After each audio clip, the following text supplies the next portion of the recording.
boa tarde a todos. Chamo-me Conceição Barbosa, sou médica do trabalho e diretora do Serviço de Saúde Ocupacional da Unidade Local de Saúde do Alto Minho.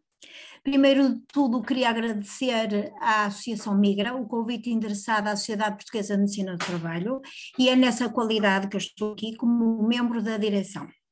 Vamos então falar um pouco sobre a enxaqueca e cefaleia, qual é o papel da medicina do trabalho. Eu digo vamos falar porque, de facto, quem vai apresentar o tema é a doutora Juliana Vilas Boas, que está aqui ao meu lado, e que ela é também a desempenhar funções nesta unidade de saúde.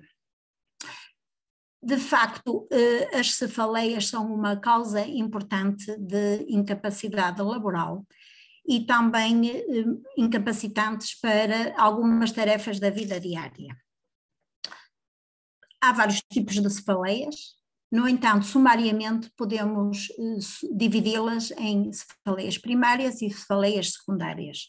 As secundárias, quando existem uma patologia que vai desencadear essa cefaleia, portanto, são uma sequela de um sintoma de uma patologia que está por trás da dor de cabeça, da dita vulgo dor de cabeça.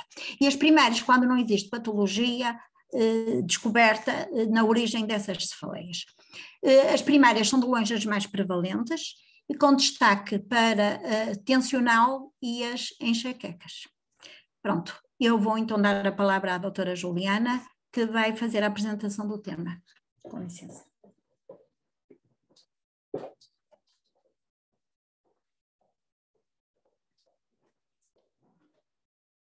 Olá, boa tarde.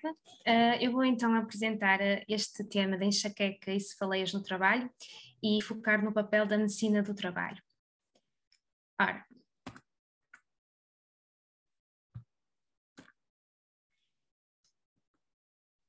muito bem. As cefaleias é uma perturbação muito comum e incapacitante. A etiologia ainda permanece um bocado incerta, mas sabemos que há uma predisposição genética e é considerada a terceira doença mais prevalente no mundo. É a sétima causa de incapacidade e sabemos que é 3 vezes mais prevalente nas mulheres. Ora, sendo uma doença tão prevalente, é óbvio que ela afeta principalmente pessoas na idade ativa, sendo cada vez mais reconhecida como uma ameaça à saúde pública e uma causa importante de incapacidade, tendo um impacto socioeconómico e pessoal elevado. Quanto à enxaqueca, há algumas considerações para depois relacionarmos com o trabalho.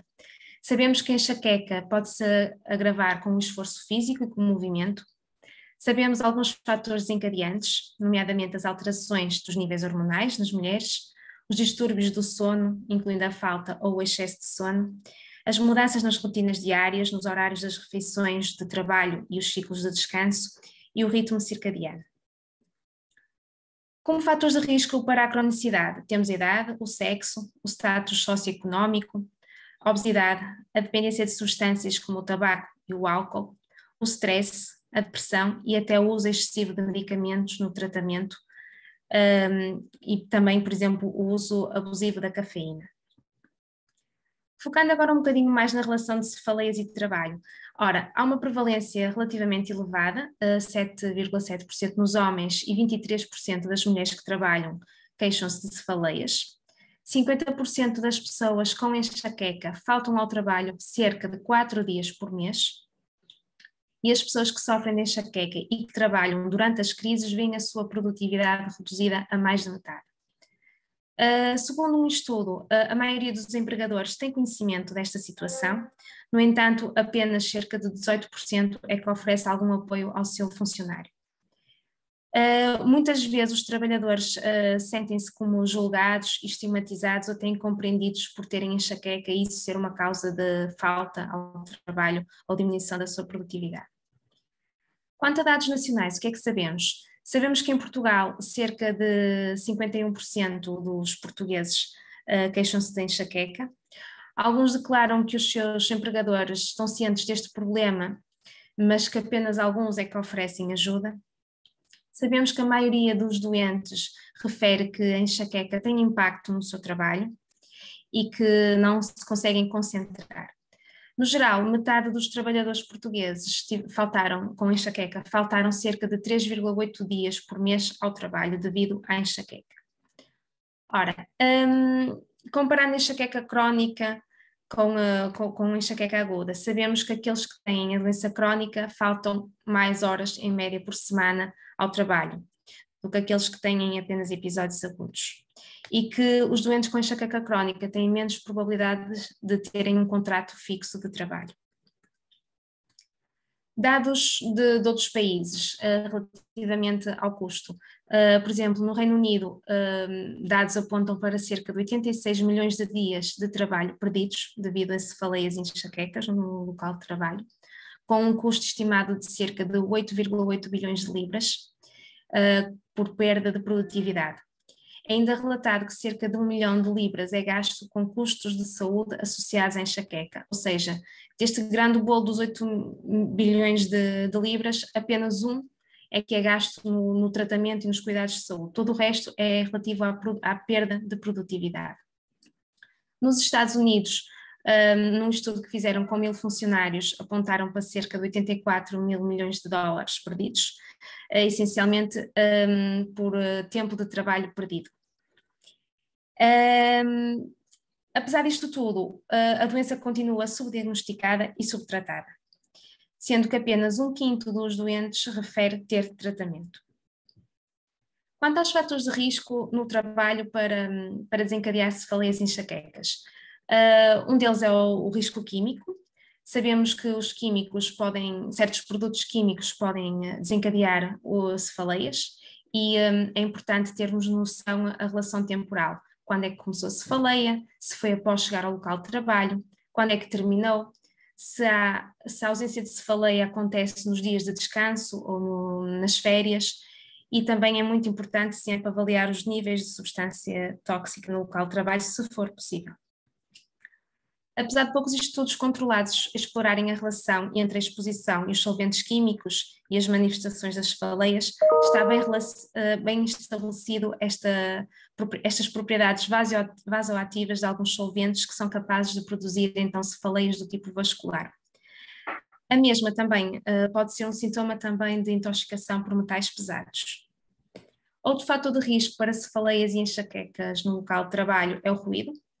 O ruído pode estar presente e é transversal a uma variedade de profissões e, mais uma vez, aqui a importância de medir o nível de ruído no local de trabalho. O trabalho sob pressão de tempo, nomeadamente trabalhos com cadência e ritmo acelerado, também estão associados a enxaquecas e cefaleias, assim como o stress associado às funções desempenhadas, nomeadamente encargos de grande responsabilidade, como chefias e profissionais que lidam com situações de vida e de morte, como por exemplo os trabalhadores do setor da saúde.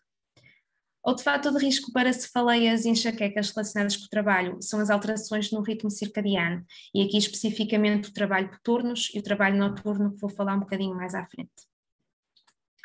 Falando agora especificamente do setor da saúde, apesar dos profissionais de saúde terem um vasto conhecimento sobre o que são as cefaleias e as enxaquecas, continua subdiagnosticada e subtratada, levando a uma perda económica significativa para os hospitais.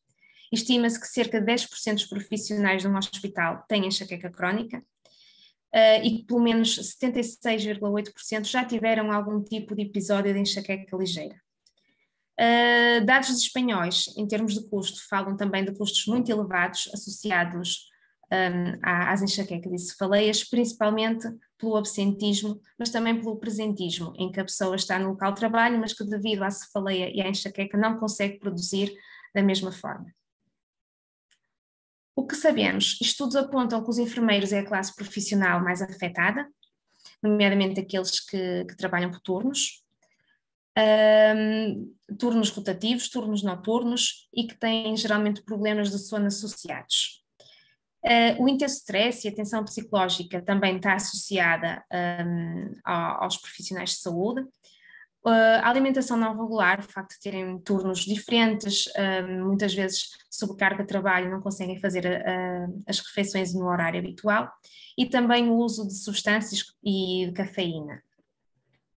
Quanto ao trabalho por turnos, o trabalho por turno exige ao trabalhador que esteja a trabalhar numa fase biológico em que deveria estar a descansar. Ou seja, eles são obrigados a alterar as suas rotinas de sono e padrões, alterando a qualidade do sono, o que aumenta potencialmente o risco de aparecimento de enxaqueca, do seu aumento e de frequência da gravidade. Na Europa, estima-se que cerca de 20% dos trabalhadores têm um trabalho por turnos, sendo que o número de turnos foi positivamente associado à prevalência de enxaqueca. Além disso, sabemos também que o trabalho por turnos está associado a uma cronificação de enxaqueca e a uma maior incapacidade relacionada.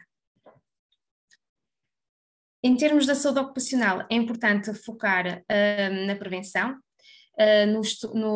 na organização dos turnos, para que haja turnos rotativos com períodos de descanso e as noites desfasadas ao longo do tempo, com pelo menos a inclusão de 2 noites livres de segunda a sexta-feira em cada semana, para que o trabalhador consiga ter um período de descanso.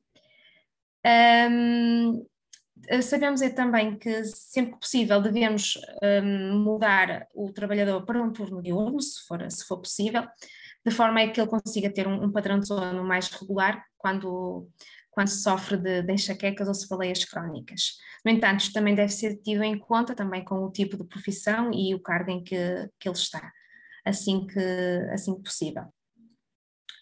O médico de trabalho, em conjunto com os técnicos de segurança, higiene e saúde do trabalho, devem avaliar os riscos associados, promovendo ações preventivas e a vigilância do trabalhador. Deve aplicar medições de substâncias do local de trabalho quando se aplica, no caso, por exemplo, dos químicos e do nível do ruído. Deve o médico de trabalho proceder a uma avaliação médica e acompanhar o trabalhador que sofra de cefaleias e enxaquecas. E deve haver uma atuação médica coordenada e o reconhecimento destes aspectos laborais de forma a permitir a comunicação de interesses clínicos, mas também sociolaborais, permitindo otimizar o desempenho do trabalhador e, claro, diminuir os custos associados a esta patologia. Enquanto médico de trabalho, se estivermos a falar de um contexto de um serviço de saúde ocupacional hospitalar, há uma relação de proximidade entre o médico de trabalho do hospital e as especialidades, por isso muito facilmente o médico de trabalho consegue encaminhar o trabalhador para a especialidade de neurologia, ou o que for preciso, ou até com um centro de saúde. No caso dos serviços de saúde ocupacional extra-hospitalares, este encaminhamento tem que passar sempre pelo médico assistente. Se o trabalhador com enxaqueca ou cefaleia se vir incapacitado para trabalhar, o médico de trabalho pode passar um CIT, mas idealmente deve ser o médico que o acompanha que deve acompanhar esta situação. O que é que o médico de trabalho pode fazer perante um trabalhador que sofre de enxaqueca crónica e cefaleias incapacitantes relacionadas com o trabalho? Ora, pode emitir uma ficha de aptidão, com uma aptidão condicionada, onde, por exemplo, pode restringir o trabalho noturno, pode afastar ou alterar condições no posto de trabalho de forma a diminuir, por exemplo, a exposição ao ruído ou substâncias químicas, pode restringir determinadas tarefas que estejam a causar ou que sejam um agravamento para as cefaleias e as enxaquecas, pode afastar produtos químicos que desencadeiam as crises e, claro, nunca esquecer o uso de medidas de proteção individual e coletiva que deve estar sempre presente. Estas restrições que o médico de trabalho pode aplicar podem ser definitivas ou então temporárias, quando se prevê que se vai conseguir alterar alguma coisa. Isto é sempre um trabalho multidisciplinar entre o médico de trabalho, entre a equipa de higiene e segurança do trabalho e, claro, entre também o médico assistente que acompanha o doente e o empregador. Aqui vemos então a importância da saúde ocupacional do médico de trabalho acompanhar esta situação, de avaliar o posto de trabalho e também de avaliar as adaptações às alterações implementadas, quando assim o justificar. Por último, trago aqui 3 exemplos práticos de profissionais de saúde da nossa unidade que, devido à enxaqueca crónica, o médico de trabalho viu-se obrigado a condicioná-lo. Nomeadamente, são todos enfermeiros, todos do sexo feminino, são 10 e todas com idade inferior a 40 anos no momento do diagnóstico. Todas estas enfermeiras fariam trabalho por turnos, incluindo o período noturno, e todas elas ficaram então restritas de trabalho noturno ou então num caso particular em que só poderia fazer no máximo um turno noturno por semana. Todas elas, após estas restrições nas consultas de acompanhamento, referiram melhoria do seu estado de saúde e desde então mantém-se no seu posto. Pronto, termino assim esta apresentação. Muito obrigada pela vossa atenção.